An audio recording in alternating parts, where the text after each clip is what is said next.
సిద్దిపేట జిల్లా ఉస్నాబాద్లో క్రిస్మస్ వేడుకల్లో పాల్గొన్న మంత్రి పొన్నం ప్రభాకర్ క్రైస్తవులకు ప్రభుత్వం తరపున క్రిస్మస్ కానుకలను పంపిణీ చేశారు. ఈ సందర్భంగా ఆయన మాట్లాడుతూ, అన్ని మతాలను గౌరవించే పార్టీ కాంగ్రెస్ పార్టీ అని, రాష్ట్రంలో ఎంత ఆర్థిక సంక్షోభం ఉన్నా సంక్షేమ కార్యక్రమాలని అమలు చేస్తామని మంత్రి పొన్నం ప్రభాకర్ తెలిపారు. ఉస్నాబాద్ మోడల్ స్కూల్లో విద్యార్థులకు కారం పెట్టిన ఘటనపై కలెక్టర్తో మాట్లాడి చర్యలు తీసుకోవాలని చెప్పనున్నారు. ఉస్నాబాద్లో మెడికల్ కాలేజ్ ఆర్డీఓ కార్యాలయం ఏర్పాటుకు స్థల సేకరణ చేస్తున్నామని వెల్లడించారు. ఉస్నాబాద్ మున్సిపాలిటీ అభివృద్ధిపై ప్రత్యేక దృష్టి పెట్టానని, భూ నిర్వాసితుల సమస్యలను త్వరగా పరిష్కరించి గౌరవెల్లి ప్రాజెక్టును తొందరగా పూర్తి చేసేలా కృషి చేస్తానన్నారు. మంత్రిగా ఎంత తీరిక లేకున్నా ఉన్నా ఉస్నాబాద్ నియోజకవర్గాన్ని మాత్రం నిర్లక్ష్యం చేయనని క్రిస్మస్ సాక్షిగా చెప్తున్నానన్నారు. రాజకీయాలకు అతీతంగా ఉస్నాబాద్ ప్రాంతం అభివృద్ధికి కృషి చేస్తానని, 24 గంటలు నియోజకవర్గ ప్రజలకు అందుబాటులో ఉంటానన్నారు. క్రైస్తవుల సమస్యలు, ఇబ్బందులను పరిష్కరించి వారికి హక్కులను కాపాడుతానని హామీ ఇచ్చారు. రాష్ట్ర ప్రభుత్వం తరఫున ఉస్నాబాద్ నియోజకవర్గం తరఫున మీ అందరికీ కూడా క్రిస్మస్ శుభాకాంక్షలు తెలియజేస్తా ఉన్నాను. క్రిస్మస్ వేడుకల్ని మనం జరుపుకుంటా ఉన్నాం. అందరం కూడా ఇప్పుడే ఫాస్టర్స్ మాట్లాడినప్పుడు చెప్తా ఉన్నారు వారికి సంబంధించిన కొన్ని అంశాలు. అభివృద్ధి అనేటువంటిది, సేవ అనేటువంటిది, సంస్కరణ అనేటువంటిది నిరంతర ప్రక్రియ. గతంలో జరిగిన దానికి ఇంకా మరింతగా ఎక్కువ చేయాలనే ఆలోచన ప్రతి ఒక్కరికైనా ఉంటుంది. అయితే అది చరిత్రలో ఎన్నడూ లేని విధంగా ఉండేటువంటి అంశం కాదు. తప్పకుండా అన్ని మతాలను గౌరవించేటువంటి కాంగ్రెస్ పార్టీ నేను చూస్తా ఉన్నారు. గత 7 తారీఖు నాడు 3 తారీఖు ఫలితాలు వస్తే 7 తారీఖు నాడు ప్రమాణ స్వీకారం మంత్రులుగా చేస్తే 9 తారీఖు నాడు శాసనసభ్యులుగా ప్రమాణ స్వీకారం చేసిన మరుక్షణం మహిళలందరికీ ఉచితంగా బస్ సౌకర్యాన్ని కలగజేయడం జరిగింది. దాంతో పాటుగా 10 లక్షల రూపాయలకు ఆరోగ్యశ్రీ తీసుకోవడం జరిగింది. ప్రభుత్వం తరఫున మిగతా కార్యక్రమాల గురించి శాసనసభ వేదికగా ప్రభుత్వం తీసుకుపోయే కార్యక్రమాల్లో ముందుకు ఏ విధంగా పోతామో, ఇప్పుడున్న రాష్ట్ర ఆర్థిక పరిస్థితి గురించి కూడా మరి ప్రగతి నివేదికల పేరుగా, శ్వేతపత్రాల పేరుగా ప్రజలందరికీ వాస్తవం చెప్పే ప్రయత్నం చేస్తా ఉన్నాం. కార్యక్రమాలు ఏవి కూడా ఉదాహరణకు ఎన్నికల సందర్భంగా ఎన్నికల్లో అనేక రాజకీయ పార్టీలు పెన్షన్లు ఆగిపోతాయి, లేకపోతే క్రైస్తవ పండుగలకు సంబంధించిన గిఫ్టులు ఆగిపోతాయి, ఇంకోటి ఆగిపోతాయి, అనేక ఆరోపణలు చేసి కానీ మా పార్టీ అధికారంలోకి వచ్చినట్టు మీరు చూస్తా ఉన్నారు. ప్రజాస్వామ్యంగా ప్రజాపాలన ఇనుప కంచెల మధ్య ప్రగతి భవన్ తొలగించి ప్రజలకు వేదికగా మార్చడం వల్ల అటువంటి అంశం గ్రామాల దాకా రాబోతా ఉంది. వాటన్నిటినీ ఎంత ఆర్థిక సంక్షేమం ఉన్నప్పటికీ కూడా ఒక దృఢ సంకల్పంతో పరిపాలనా దక్షత కాంగ్రెస్ పార్టీకి వెళ్లతో పెట్టిన విద్య కాబట్టి, బాధ్యత ఉంది కాబట్టి తప్పకుండా ఆ కార్యక్రమం చేస్తామనే మాట మరొకసారి మనం చెప్తాను. అయితే ఇక్కడ సంబంధించి వస్తా ఉంటుంటే నేను ఉదయం వైకుంఠ ఏకాదశి దర్శనం చేసుకున్న తర్వాత అక్కడ ఈరోజు మన మాజీ ప్రధానమంత్రి పివి నరసింహారావు గారి వర్ధంతిని పురస్కరించుకుని అక్కడికి వెళ్ళినాం. ఆ కార్యక్రమం జరిగిన తర్వాత ఇక్కడికి వస్తా ఉంటే పెద్దలందరూ కూడా అతిథులు, మిగతా అతిథులు వేడి చేస్తా ఉన్నారు, తొందరగా వస్తా ఉంటారు. మనల్ని కొన్ని కాగితాలు ఇస్తారు. నేను మీ శాసనసభ్యుని, మీ సేవకుని, ఇలా నాకు బాధ్యత ఉన్నది ప్రతి ఒక్కరు కాగితం తీసుకొని పరిశీలించేది.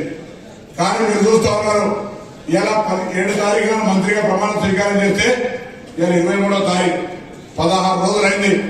16 రోజుల నుంచి ఎక్కడెక్కడ ఏమేం చేస్తా ఉన్నామో, శాసనసభ ఏం నడిచింది, శాసనసభలో మీ శాసనసభ్యుల యొక్క కార్యక్రమం చేస్తూనే నేను గౌరవ జిల్లా కలెక్టర్ గారి ద్వారా మాట్లాడి మోడల్ స్కూల్లో కారం వేసి పెడుతున్నారంటే కలెక్టర్ గారు నేను రాలని శాసనసభలో నేను పొమ్మని కలెక్టర్ గారు రిక్వెస్ట్ చేసినాను. దాంతో పాటుగా ప్రియాంక గాంధీ గారు ప్రకటించిన మెడికల్ కాలేజీకి సంబంధించి నేను కనీసం ఆర్డీఓ గారితో కొన్నిసార్లు కలెక్టర్ గారితో మాట్లాడి స్థల సేకరణకు సంబంధించినటువంటి ఒక సర్వే జరుగుతోంది. ఆ యొక్క మెడికల్ కాలేజ్ స్థల సేకరణ కార్యక్రమం కూడా మేము ఫాలో చేస్తా ఉన్నాం. ఇక్కడికి వచ్చినప్పుడు ఆర్టీఓ డ్రైవింగ్ లైసెన్స్ సంబంధించి ఒక ఏరియా లేదు, అప్లికేషన్ పెట్టుకున్నా డ్రైవింగ్ ఎక్కడికి లైసెన్స్ పోవాల్సి వస్తుందంటే ఇక్కడనే మోటార్ వెహికల్ లైసెన్స్ తీసుకునేటువంటి వ్యవస్థను ఏర్పాటు చేసి స్థల సేకరణ ఇప్పటికే జరిగింది, అది కూడా ప్రాసెస్ లో ఉంది. దాంతో పాటుగా నాకు మున్సిపల్ నుంచి ఇచ్చినటువంటి మున్సిపల్కి వెళ్ళినప్పుడు వారు గతంలో 25 కోట్ల రూపాయల ప్రతిపాదన ఇచ్చినారు అని చెప్తే దాని గురించి కూడా మళ్ళీ చైర్మన్ గారితో మాట్లాడి ఎక్కడుంది స్టాటస్ టెండర్ ఏముంది దానికి సంబంధం కలిసి విజ్ఞాపన చేసి మీకు ఉండబడేటువంటి సొంత పార్టీలో విజ్ఞాపన చేసేటువంటి పరిస్థితులు అవన్నీ జరుగుతున్నాం. కానీ ఈ రోజు మళ్ళీ చెప్తా ఉన్నా, రాజకీయాలకు అతీతంగా ఏ పార్టీ ఉన్నా అందరం కలిసి ఈ నియోజకవర్గం లోపల 3 జిల్లాలు ఉన్నాయి. ఈ కలెక్టర్ గారు వస్తే ఎరగదుర్తి పెళ్లికి సంబంధించిన అంశం తెలియదు. ఆ కలెక్టర్లకు సంబంధించినటువంటి సమస్యల మీద, క్రైస్తవులు ఎదుర్కొన్న ఇబ్బందుల మీద, మీకు రావాల్సిన హక్కులకు సంబంధించి నేను కూడా మీ ప్రతినిధిగా మీతోటి ప్రశంస పొందే విధంగా నా కార్యక్రమం కొనసాగిస్తానని మనం మీతో ఏం చేస్తా ఏం చేయనటువంటి తప్పకుండా రివ్యూ చేస్తాం. గతమందరికంటే కూడా మీకు ప్రశంసింపబడేటువంటి ఒక వ్యవస్థను మీకు కలిగిస్తానని మనం చేస్తా ఉన్నాం. కమ్యూనిటీ హాల్ కావచ్చు, అది లేకపోతే మీకు సంబంధించినటువంటి నేను జిల్లా కలెక్టర్ గారు కోరుతా ఉన్నా, వెంటనే ఆర్డీఓ గారికి ఆదేశాలు ఇవ్వండి, ఒక జాగ్రత్త వాళ్ళందరితో కలిసి ఒకటి కమ్యూనిటీ హాల్ జాగ్రత్త సెలెక్ట్ చేయమని చెప్పండి. దాంతో పాటుగా నాట్ ఓన్లీ క్రిస్టియన్, ఎక్కడైనా మతపరమైనటువంటి శ్మశాన వాటికలు ఉండాలి. ఎవరికి సంబంధించి గ్రామాల్లో గతంలో కులాల వారిగా శ్మశాన వాటికలు ఉండేటివి. సరే, శ్మశాన వాటికలు కట్టినప్పటికీ కూడా ఇంకా ఒకవేళ ఎక్కడైనా అటువంటి అవసరం ఉందనుకుంటే ప్రతి ఊరికి వెళ్ళేటువంటి అసాధ్యం కావచ్చు, స్థలం ఉన్నటువంటి పరిస్థితుల్లో, కానీ ఎక్కడుంటే అక్కడ అవకాశం ఉన్నప్పుడు దాన్ని కూడా వినియోగిస్తామనేటువంటి మాట మనం చేస్తా ఉన్నాం. ప్రజాప్రభుత్వ స్థానిక ప్రజాప్రతినిధులకు లేనటువంటి గౌరవాన్ని కాంగ్రెస్ పార్టీ ప్రభుత్వం, ప్రస్తుత గౌరవ ముఖ్యమంత్రి రేవంత్ రెడ్డి గారి నాయకత్వంలో ఉన్నటువంటి మా ప్రభుత్వం మీకు కలగజేస్తుంది. దయచేసి క్షేత్ర స్థాయిలో అందరి ఆలోచన ఒకటే, అందరి యొక్క ఆకాంక్ష ఒకటే, మనం ప్రజల యొక్క సమస్యలు పరిష్కరించాలి. ఆ సమస్యలు పరిష్కరించడానికి మనకున్న బాధ్యత ద్వారా ముందుకు పోదామని మనం మనగిస్తాం. నేను మరొకసారి కోరుతా ఉన్నా, శాసనసభ సమావేశాలైన పార్టీ నా యొక్క డిపార్ట్మెంట్ యొక్క ట్రాన్స్పోర్ట్ కావచ్చు, ఆర్టీసీ కావచ్చు, బ్యాక్వర్డ్ క్లాస్ కావచ్చు, గురుకుల పాఠశాలకు సంబంధించినటువంటి సమీక్ష చేసుకొని దాని తదుపరి ఇక్కడనే ప్రతి మండలానికి వస్తా, ప్రతి గ్రామానికి వస్తా, తిరిగి మీ అందరితో కలిసి ఎన్నికలు ఏ విధంగా అయితే తిరిగినామో అవన్నీ కూడా చేస్తా.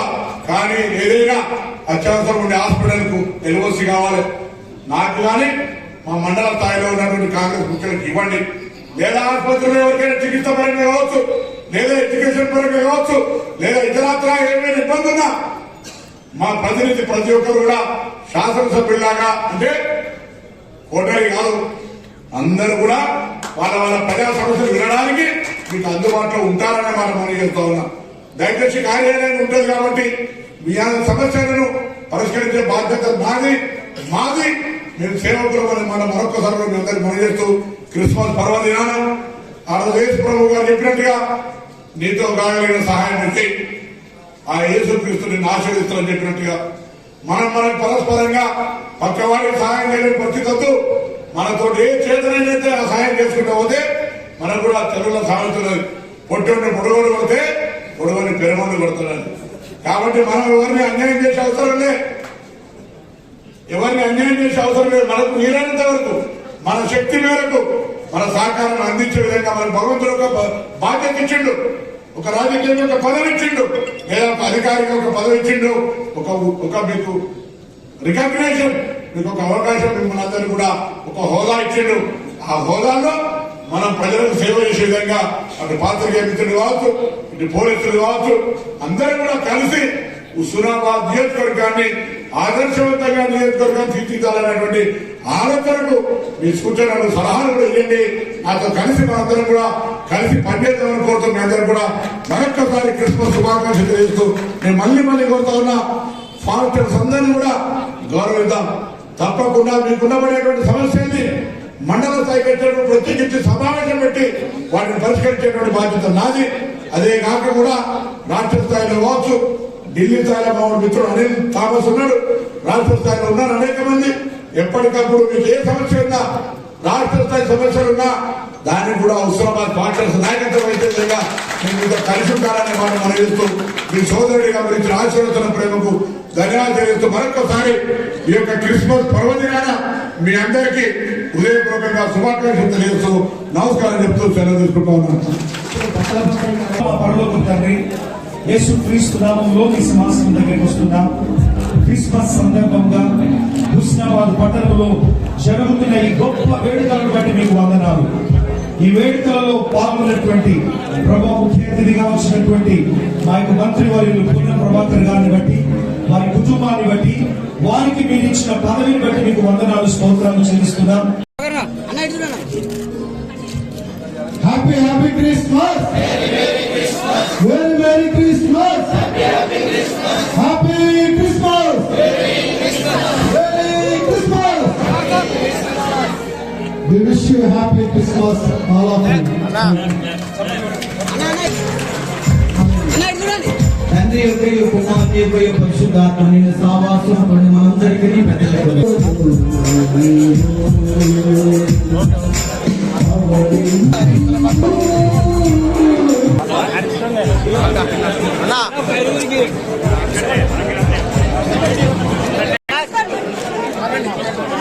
చేతులు